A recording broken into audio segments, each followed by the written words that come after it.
আপনার মাঠের মধ্যে পেঁয়াজ, রসুন, টমেটো, তারপরে মিষ্টি কুমড়া সবই পাওয়া যায়। আমি একেবারে চলে যাই মেঠোপথ। আর সাধারণত গ্রামেও কিন্তু মেঠোপথ এখন নাই অত।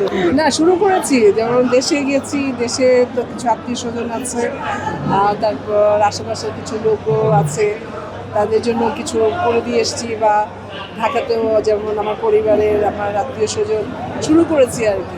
আচ্ছা, তো মায়ের রোজা গেল, ইনশাল্লাহ চেষ্টা যতটুকু সম্ভব পরিবার থেকে শুরু করে, আত্মীয় স্বজন থেকে শুরু করে, তারপর চেষ্টা করি আশেপাশে যারা যতটুকু তাদের জন্য কিছু করা আর কি চেষ্টা করছি, শুরু করে দিয়েছি আর কি। ইনশাল্লাহ কী বলবো, আমি অনেক খুশি হয়েছি আজকে।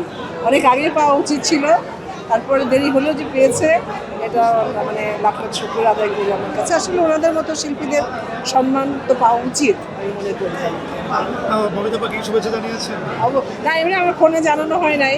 আমি চম্পাকে ফোন করেছিলাম, ও কোথায় ব্যস্ত। ববিতা আপাকে মাঝে মাঝে পাওয়া যায়, মাঝে মাঝে পাওয়া যায় না। আর আমি আসলে করি না, আমি ভাবছি চম্পার তরফ থেকে দিব। তবে আপনাদের তরফ থেকেই বলে দিচ্ছি যে ববিতা আপাকে অনেক অনেক শুভেচ্ছা, অনেক অনেক শুভেচ্ছা। খুব ভালো লেগেছে আমার।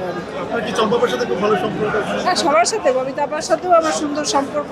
আগে যখন একসাথে অনেকগুলো ছবিতে কাজ করেছি, মানে আমি যখন এসেছি তখন কিন্তু ম্যাডাম তবরি, শাবানা, ববিতা ম্যাডাম, তারপর আপনার সুচিতা ম্যাডাম, অঞ্জনা দে, নতুন দে, ওনারাই তো আপনার আমাদের বাংলা চলচ্চিত্রে, আমি যখন এসেছি তখন ওনারাই কিন্তু আপনি স্টাবলিশ, তখনই কিন্তু আমি এই চলচ্চিত্রে এসেছি। তো ওনাদের সাথে কিন্তু আমার সেই সম্পর্ক, যে আমি ওনাদেরকে সবসময় সম্মান করে এসেছি, সারা জীবন সম্মান করব।